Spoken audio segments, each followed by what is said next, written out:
Tales of the Kingdom by David and Karen Maines. Chapter 1. The Enchanted City.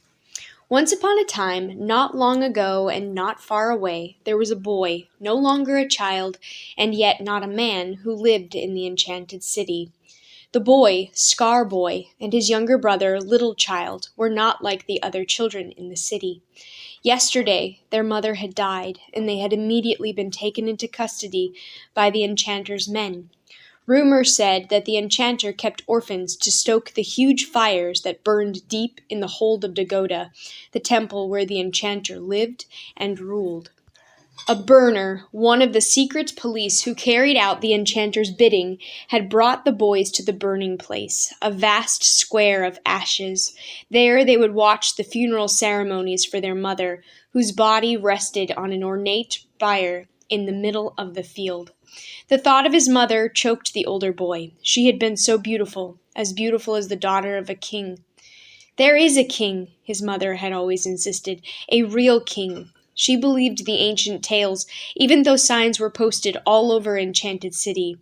There is no such thing as a king. Death to pretenders. But his mother had become ill, as so many did in the foul air of Enchanted City. In the last days before she died, she slipped in and out of the fever, often telling Scarboy the ancient tales from her childhood. Once a great king ruled our city, she had said. All the people thought him beautiful and served him willingly. But the enchanter came and deceived the people and put a spell on the city. The king was exiled. Those who would find him must hunt for him in the place where trees grow. Oompa, oompa, oompa-lin. The death drums interrupted the boy's memories. Now he heard the ceremonial bell sewed to the hem of the fire priest's robes. He heard the mourners' chants. Then a swish, an explosion. The funeral flames had been ignited. As the swirling swords of fire leaped toward the sky, a long line of shining cars, low and shadowy and quiet, moved toward the field and parked on the edge of burning place. The boy's heart pounded. The enchanter had come to the funeral ceremony. Scarboy watched the tall man step out into the field of ashes. The boy saw the amber hair that curled and caught the light of the blazing fire. A handsome man, most thought, but Scarboy's mother had said that the look in his eyes was cruel. The boy took Little Child's hand and held him close. The enchanter was wearing the robe of fire, a mastery of woven color, red and yellow patterns, interwoven with orange and white and blue. Burners, each holding a glowing poker in their hands, climbed from the other cars. Soon the tall, proud man was surrounded by these guards. The enchanter ruled Enchanted City with fire. He loved its power. He called it to himself and used it to cast spells. Long ago he had decreed night to be day and day to be night, because he was so jealous of the light of the sun. Now the people of Enchanted City rose from their beds to work and play and eat when the moon, a lesser light, came up. They went to sleep at dawn. Mothers tucked their children beneath the covers and said, "Morning, morning, see you in the night." The enchanter turned and looked across the ash field at the two boys as the drums beat out his personal rhythm. Din, din, din. "Are these the orphans?" he called, pointing at them.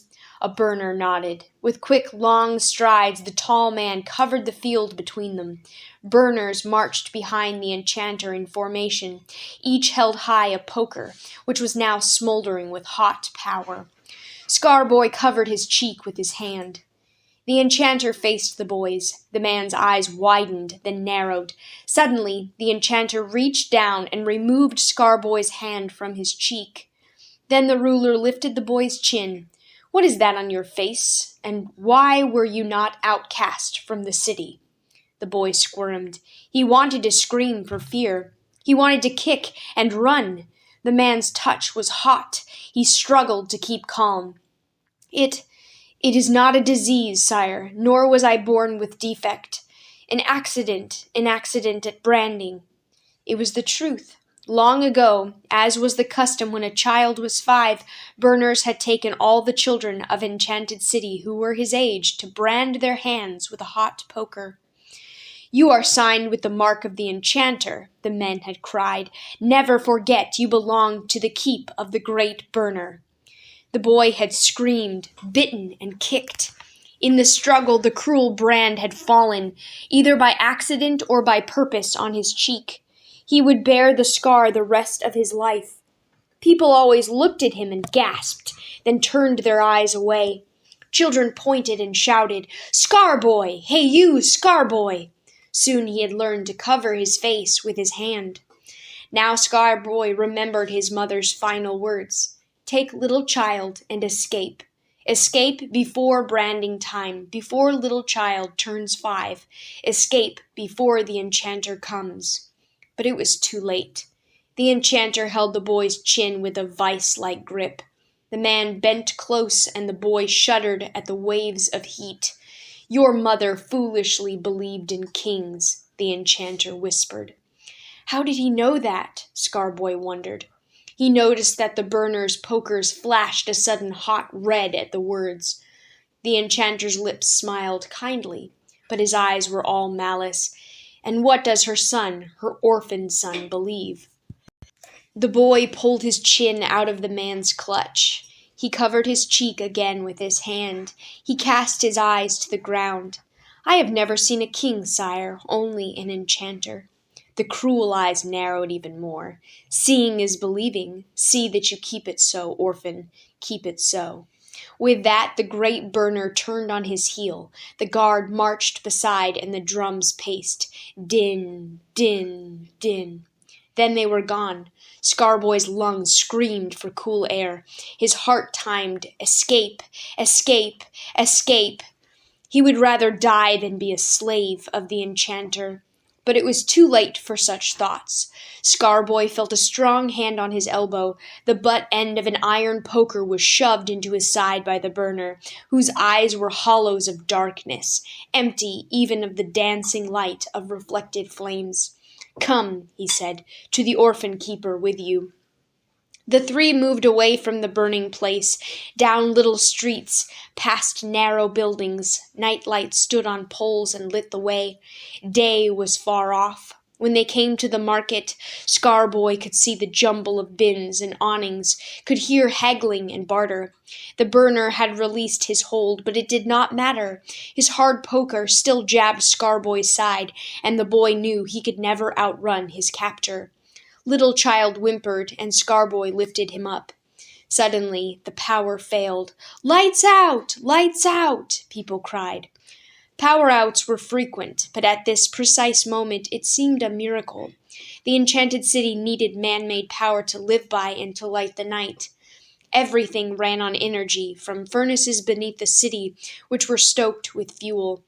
Buses and cars and buildings were attached to underground cables, but the fuel supply was always running low. The man-made power was always failing. In power-outs, traffic stopped. Homes and places of business became dark. The clocks ran off time, on time, in between time. Even play didn't work. Sometimes the lights failed right in the middle of the 9th inning, just when they were needed most. But Scarboy knew this power-out was his chance to escape. He bolted away from the Burner, carrying little child safely in his arms. "Runaways! Runaways!" the Burner shouted, but no one heard him in the confusion. Horns blared, push-carts banged against each other, vendors yelled, "Hey, get that thief! Hands off my stuff!" as vagrants took advantage of the power failure to acquire food.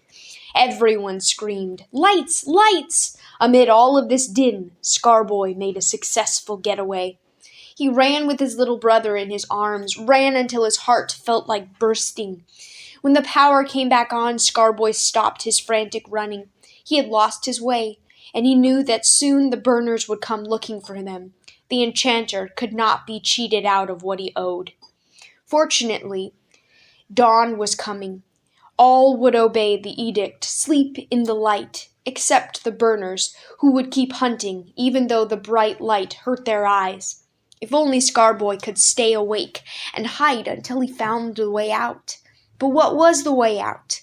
Could it be that there was a king, as his mother had said? Would it ever be possible to find the place where this king lived? Scarboy crept into a hole beneath the porch steps of a nearby house so he could buy time to think. "It's not dark in the place where trees grow," his mother had said, but there were no trees in the city because all had been chopped for fuel. Scarboy knew trees grew in forests. He had heard there was a forest somewhere outside the city. If only he knew the way. A time man walked by crying the hour. 2 more hours before day. Suddenly, Scarboy heard the drums. They beat loud and angry. Ma-ba pa pa ba pa pa ba pa pa. The boy knew they were drumming about him. But there was no safety now, no hiding place. Every shadow could hold a burner. The boy found a little money in his pocket. He had heard that taxi drivers could get you where you needed to go, if anyone could. But would a taxi be safe? Surely taxi drivers knew the message of the drum beats. Scarboy had to take a chance. He grabbed his brother's hand, carefully looked up and down the street, then hailed a cab. "Can you get us to the end of the city where the forest is?" he asked the driver as a cab pulled up to the curb. The driver looked the 2 boys over with shrewd eyes. Sure, he said, "but hurry, curfew's coming. Pay in advance, refund only in case of power failure." Scarboy took a deep breath, and the boys climbed in. The taxi driver set his meter and connected the power. Screeching through little-traveled streets, he made his way quickly to a huge garbage dump on the edge of the city. Scarboy had never been there. "End of the line," the man said urgently. "Passengers out." Scarboy felt hesitant. "Is this near where the trees grow?" The driver leaned over the seat and opened the back door. The line only goes this far. This here's the dump." Then he winked an eye and said, "If you look hard enough, you'll find where the trees grow." The boys climbed out, and as the cab sped away, Scarboy thought he heard the man shout, "To the king!" To the king! The phrase echoed through Scarboy's mind, but he had little time to wonder about the cab driver's strange farewell, for the familiar sound of the drums, "m-pa-pa, m-pa-pa-pa," interrupted his thoughts and forced him to look around for a safe hiding place, or better yet, the beginning of the forest. Little Child began to cough and whine. "Hush," Scarboy whispered. The 2 boys sat on the cinder road. A gray line of light split the sky above the world. Little Child fell asleep, but Scarboy waited for day to come. He listened to the distant drums. Something is wrong here, Scarboy thought. Suddenly he realized that the shadows were moving. Scarboy was sure he had seen a distant gray form move toward them. That one there, and that one! The gray in the sky spread. He could see by its light. Over the hills of garbage, men were creeping toward him. Burners, thought Scarboy. Without a word, they crept silently closer. One there, another there. The boy bent and lifted his sleeping brother. His knees were weak with fear.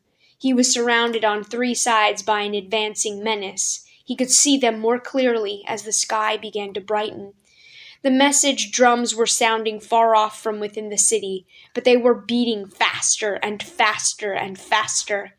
Quickly Scarboy stood erect and faced the shadows. He had not come this far to give up now. He balanced Little Child in one arm and waved the blade of his pocket-knife defiantly with the other hand. "No!" he shouted. "I will not be your man! If there is a king, I will find him.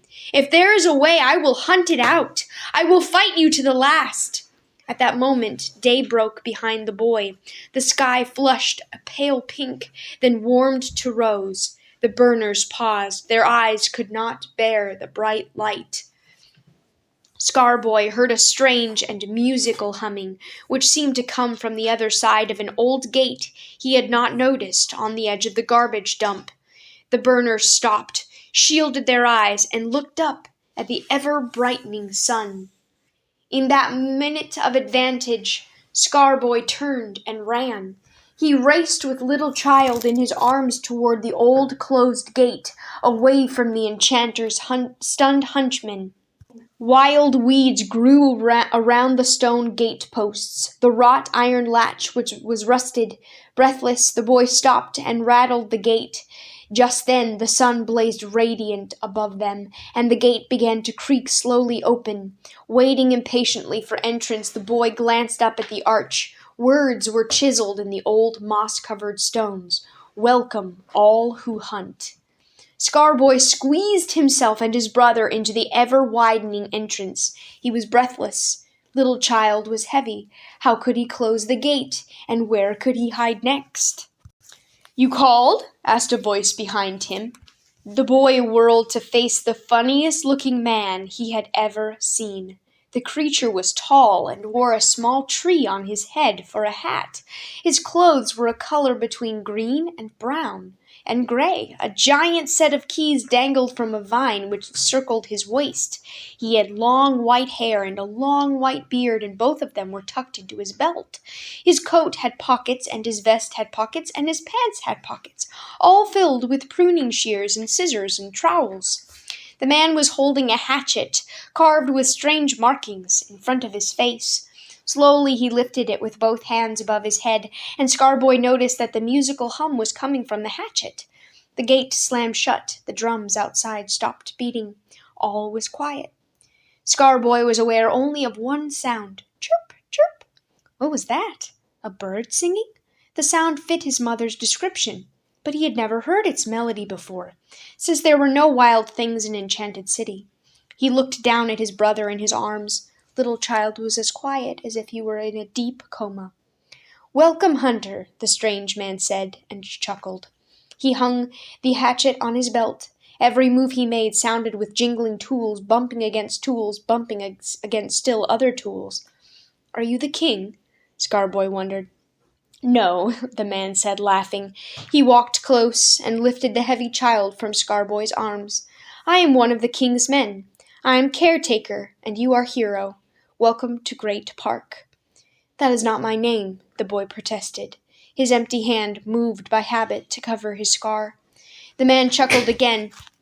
"That is more your name than you know," he said, then turned and walked down the path. Scarboy watched him. Every now and then, Caretaker took a little hop.